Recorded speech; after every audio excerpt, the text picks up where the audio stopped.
जी हाँ दोस्तों, 99% हार गया था भारत, लेकिन फिर बुमराह और हार्दिक ने मचाया अपनी घातक गेंदबाजी से तूफान और पाकिस्तानी बल्लेबाजों की गिल्लियां उखाड़कर फेंक दिए। दिखाएंगे दोस्तों आपको भारत और पाकिस्तान के बीच रोमांचक मुकाबले का पूरा हाईलाइट वीडियो। लेकिन दोस्तों उससे पहले आप सभी को यदि यह सांस रोक देने वाला महा मुकाबला पसंद आया हो तो वीडियो को दिल से एक लाइक जरूर करिएगा और दोस्तों आप हमारा यूट्यूब चैनल भी जरूर सब्सक्राइब कर लें। दरअसल दोस्तों आज पाकिस्तान के कप्तान बाबर आजम ने टॉस जीता और पहले बॉलिंग करने का फैसला किया था और दोस्तों भारतीय टीम को पहले बल्लेबाजी करने के लिए आमंत्रित किया था और दोस्तों ताबड़तोड़ बल्लेबाजी करने के इरादे से भारत के दोनों सलामी ओपनर बल्लेबाज विराट कोहली और रोहित शर्मा पारी की शुरुआत करने के लिए आए थे और आज इस ऐतिहासिक मुकाबले में विराट कोहली और रोहित शर्मा के कंधों पर अपनी टीम को एक ताबड़तोड़ शुरुआत दिलाने की बहुत ही बड़ी जिम्मेदारी थी। और वहीं पाकिस्तान की टीम की तरफ से पहला ओवर शाहीन शाह अफरीदी डालने आए थे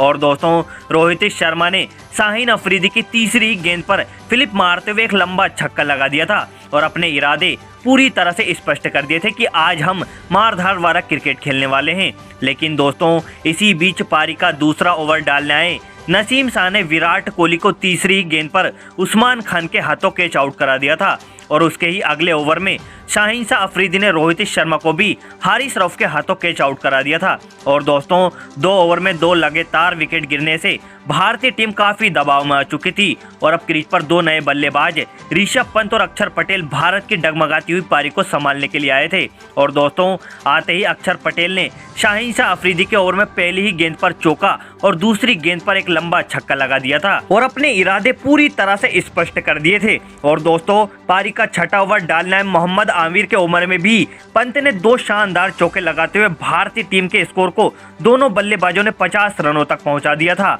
और दोस्तों ऋषभ पंत और अक्षर पटेल ने पावर प्ले में ही भारतीय टीम को दोबारा वापसी करा दी थी और दोनों बल्लेबाज शानदार बल्लेबाजी कर रहे थे और पाकिस्तान के सभी गेंदबाजों को बारी बारी से धोते जा रहे थे। लेकिन दोस्तों इसी बीच पारी का 8वां ओवर डालने आए नसीम शाह ने अक्षर पटेल की गिल्लियां बखेर दी थी और अक्षर पटेल 20 रन बनाकर आउट हो गए और दोस्तों अब ऋषभ पंत का साथ देने के लिए सूर्य कुमार यादव आए थे और दोस्तों वहीं दूसरी तरफ से ऋषभ पंत लगातार पाकिस्तान के गेंदबाजों को जमकर धो रहे थे और दोस्तों इसी बीच 10वां ओवर डालने आए हारिस रऊफ को ऋषभ पंत ने जमकर धो दिया था और हारिस रऊफ के उस ओवर में ऋषभ पंत ने 3 बैक टू बैक चौके लगा दिए थे और भारतीय टीम के स्कोर को 10 ओवर में 3 विकेट के नुकसान पर 81 रनों तक पहुंचा दिया था और अब भारतीय टीम अच्छी कंडीशन में पहुंच चुकी थी और हर ओवर में तेजी से रन आते जा रहे थे। लेकिन दोस्तों वापस से 12वां ओवर हारिस रऊफ डालने आए और सूर्य कुमार यादव को मोहम्मद आमिर के हाथों कैच आउट करा दिया था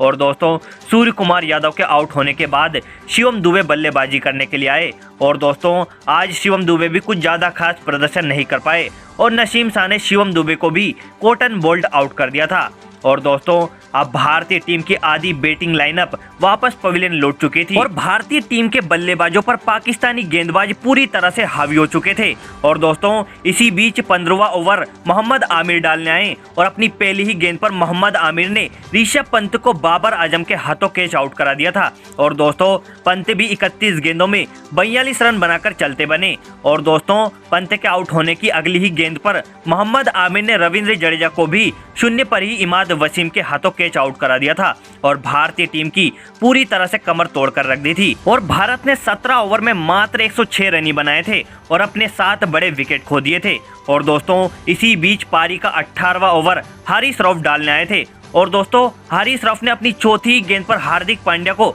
इफ्तिकार अहमद के हाथों कैच आउट करा दिया था और उसकी ही अगली गेंद पर जसप्रीत बुमराह को भी 0 के स्कोर पर ही इमाद वसीम के हाथों कैच आउट करा दिया था और दोस्तों अंत में मोहम्मद सिराज भी हाना के चक्कर में रन आउट के रूप में अपना विकेट बड़े ही सस्ते में दे बैठे थे और दोस्तों अब पूरी भारतीय टीम 19 ओवर में ही ऑल आउट हो गई थी और मात्र 119 रन ही बनाए थे और दोस्तों अब इस रोमांचक और महा मुकाबले को जीतने के लिए पाकिस्तान की टीम को 20 ओवर में मात्र 120 रन ही बनाने थे और पाकिस्तान के दोनों सलामी ओपनर बल्लेबाज बाबर आजम और मोहम्मद रिजवान पारी की शुरुआत करने के लिए आए थे और दोस्तों इन दोनों ही बल्लेबाजों पर आज अपनी टीम को एक शानदार शुरुआत दिलाने की बहुत ही बड़ी जिम्मेदारी थी। वहीं दोस्तों भारत की तरफ से पहला ओवर अर्शदीप सिंह डालने के लिए आए थे और दोस्तों बाबर आजम और रिजवान पहले ही ओवर में 9 रन बटोर लिए थे और दूसरे ओवर में भी पहली ही गेंद पर एक शानदार चौका लगा दिया था और पाकिस्तान की टीम की शुरुआत काफ़ी शानदार हो चुकी थी।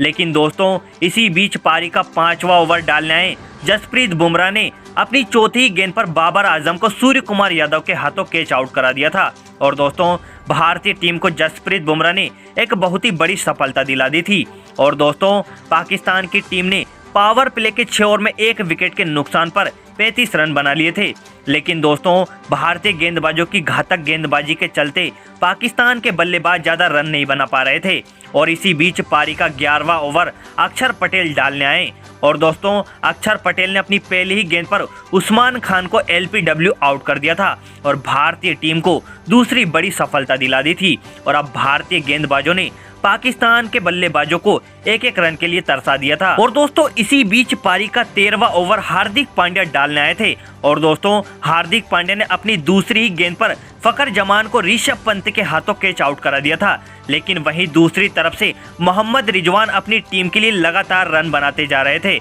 और इसीलिए कप्तान रोहित शर्मा ने 15वां ओवर डालने के लिए गेंद जसप्रीत बुमराह के हाथों में थमा दी थी। और दोस्तों जसप्रीत बुमराह ने भी रोहित शर्मा को निराश नहीं किया और अपनी पहली ही गेंद पर मोहम्मद रिजवान की गिल्लियां उखाड़ कर रख दी थी। और अब दोस्तों मोहम्मद रिजवान के आउट हो जाने के बाद पाकिस्तान की टीम और भी ज़्यादा दबाव में आ गई थी और धीरे धीरे रन रेट तेजी से आगे बढ़ते जा रहा था। और इसी बीच पारी का 17वां ओवर वापस से हार्दिक पांड्या डालने आए थे और दोस्तों हार्दिक पांड्या ने ओवर की तीसरी गेंद पर फकर जमान की ही तरह शादाब खान को भी शॉर्ट बॉल डालकर ऋषभ पंत के हाथों कैच आउट करा दिया था। और अब पाकिस्तान की टीम की हालत और भी बद से बदतर होती जा रही थी। और दोस्तों 19वें ओवर की आखिरी गेंद पर जसप्रीत बुमराह ने पाकिस्तान की आखिरी उम्मीद इफ्तिकार अहमद को भी अर्शदीप सिंह के हाथों कैच आउट करा दिया था। और अब पाकिस्तान की टीम को 20वें और अंतिम ओवर में 18 रन बनाने थे और गेंद थी अर्शदीप सिंह के हाथों में। और दोस्तों अर्शदीप सिंह ने पहली ही गेंद पर इमाद वसीम को पवेलियन का रास्ता दिखा दिया था और अंतिम 5 गेंदें शाहीन अफरीदी और नसीम शाह ने खेली और वह दोनों भी मात्र 11 रन ही बना पाए थे। और दोस्तों इस तरह भारत और पाकिस्तान के बीच इस रोमांचक मुकाबले में भारत ने पाकिस्तान को 6 रनों से हरा दिया है। और दोस्तों इस मैच में भारतीय गेंदबाजों ने कमाल ही कर दिखा दिया है क्योंकि दोस्तों 120 रन काफी कम थे, लेकिन दोस्तों फिर भी भारतीय गेंदबाजों ने हिम्मत नहीं हारी और शानदार गेंदबाजी की और पाकिस्तान जैसी मजबूत टीम को भी 6 रन से हरा दिया है और 120 रन भी डिफेंड कर बता दिए हैं। और दोस्तों इस T20 वर्ल्ड कप में अब भारत 2 में से 2 मुकाबले जीत चुका है और सुपर 8 में लगभग अपनी जगह पक्की कर चुका है। और दोस्तों क्रिकेट से जुड़ी ऐसी ताज़ा खबरों के लिए आप हमारा YouTube चैनल अभी सब्सक्राइब कर लें। वीडियो देखने के लिए आपका बहुत बहुत धन्यवाद।